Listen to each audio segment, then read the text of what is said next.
Let us remember that there is a creative force in this universe, a power that is able to make a way out of no way and transform dark yesterdays into bright tomorrows. Let us realize that the arc of the moral universe is long, but it bends toward justice.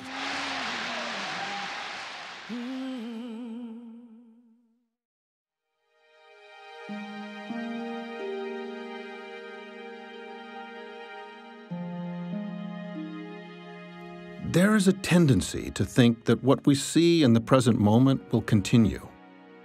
We forget how often we've been astonished by the sudden crumbling of institutions, by extraordinary changes in people's thoughts,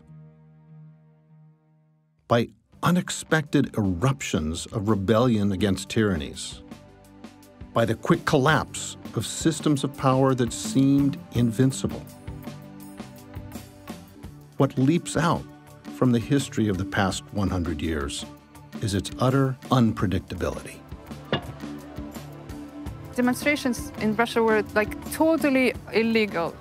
After 1 second holding the banner in front of you, you would be arrested. But we did it once, and we did it twice, and then we did it 3 times, and a year later, demonstrations were a common thing on the streets of Moscow. We didn't believe that we can change anything, but we did it anyway. After many centuries of warfare in Europe, who could have imagined the emergence of the political power that is now the European Union? And in a country with a history of slavery and segregation, who could have predicted that a man of color would be elected its president? Or that a nation would publicly apologize for the wrongs committed against its first peoples? We apologize for the laws and policies of successive parliaments and governments that have inflicted profound grief, suffering and loss on these, our fellow Australians. For the pain, suffering and hurt of these stolen generations, we say sorry. Many, many years ago, I interviewed Desmond Tutu prior to the end of apartheid. And he kept saying, when we end apartheid, and I kept thinking, yeah, right, dream on. I mean, I didn't want to, rain on his parade or anything, but in my heart of hearts, I thought, not in your lifetime. And lo and behold, a year and a half later, it was over. So it was a really profound lesson about what can happen when the will of people aligns. We have defeated awful things like Nazism, like apartheid, and we've seen some wonderful human beings, Mahatma Gandhi, Mother Teresa. What that says is that ultimately good prevails. It is a moral universe, despite all appearances to the contrary. It is that there's no way in which evil will ultimately triumph. Many experts are convinced that humanity already possesses the resources and technology to solve our most pressing environmental and social problems. We know how to do these things. This is not a great mystery. We don't have to do research for the next 20 years to figure out what to do. We know what to do. We think it'll take about $200 billion a year to stabilize population, eradicate poverty, and restore the economy's natural support systems over the next decade. That's a lot. But when you compare it with military budgets, it's really not that much. It is less than 1/3 of the US military budget. It is roughly 1/8 of the global military budget. So we can't say we don't have the resources to save civilization. We do. The ideas, technologies, and policies that will lead to a new future are already emerging in government, business, civil society, and in people's personal lives throughout the world. El Ecuador es el primer país en el mundo en reconocer los derechos de la naturaleza en su constitución. El reconocer los derechos de la naturaleza significa tratar a la naturaleza como un alien. un alguien a quien proteger y no como un algo que se destruye, que se explota. In the United States, growing grassroots movements are mobilizing support for game-changing initiatives such as limiting the influence of money and corporate power in the democratic process, and addressing climate change by putting a price on carbon emissions. Pricing carbon emissions and then giving a dividend to consumers can help make renewable energy competitive with fossil fuels. In the business world, social entrepreneurs are creating a new kind of company. Normal companies have a legal obligation to maximize value for their shareholders, period. We wanted to create an opportunity for a company to both make money and make a difference. And so we created this nonprofit B-Lab to help support that global movement of entrepreneurs that was trying to use business as a force for good. We sell prescription eyeglasses, and for every pair that we sell, we distribute one to someone in need. We partner with this amazing social enterprise called Vision Spring that trains low-income men and women to give eye exams and sell glasses. And they're part of a community of 1,000 businesses from more than 80 industries across more than 30 countries that all share one unifying goal, which is to redefine success in business.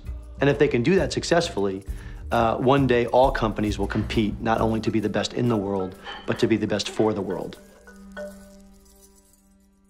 A lot of people think that trash is inevitable. It's one of those necessary evils of life, but that's not true. Waste is actually the product of bad design, and bad design can be changed.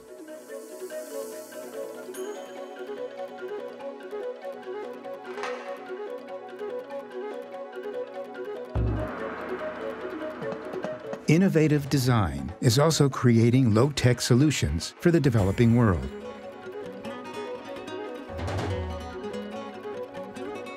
At the heart of the transition to a new world are the communities, families, and individuals who are changing the way they are living, making new choices based on the values that support a more sustainable, just, and fulfilling society.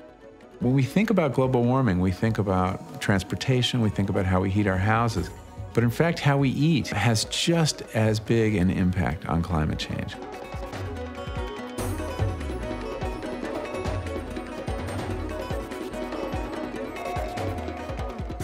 Everywhere on planet Earth, in cities and towns, suburbs and villages, a vast and unprecedented global phenomenon is beginning to make itself known.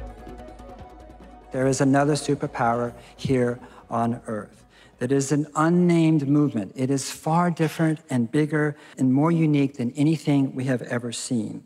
It flies under the radar of the media by and large. It is nonviolent. It is grassroots. It has no cluster bombs, no armies, and no helicopters. It has no central ideology. A male vertebrate is not in charge. This unnamed movement, you can clap for that.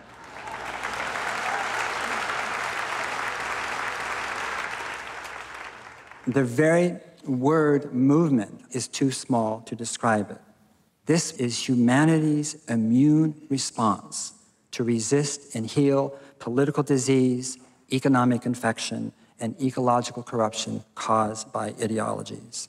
This is fundamentally a civil rights movement, a human rights movement. This is a democracy movement. It is the coming world. What you're seeing here is the beginning of a list of the 2 million organizations in the world that work towards social and environmental justice. And that's a minimum. To give you a sense of how big this movement is, if I start this tape today at 9 a.m. and we watch this all day and all night, and the day after that, and then we watch it for 3 more weeks, and then another month after that, we still would not have seen the names of all the groups in the world. It's the largest social movement in the history of humankind by far.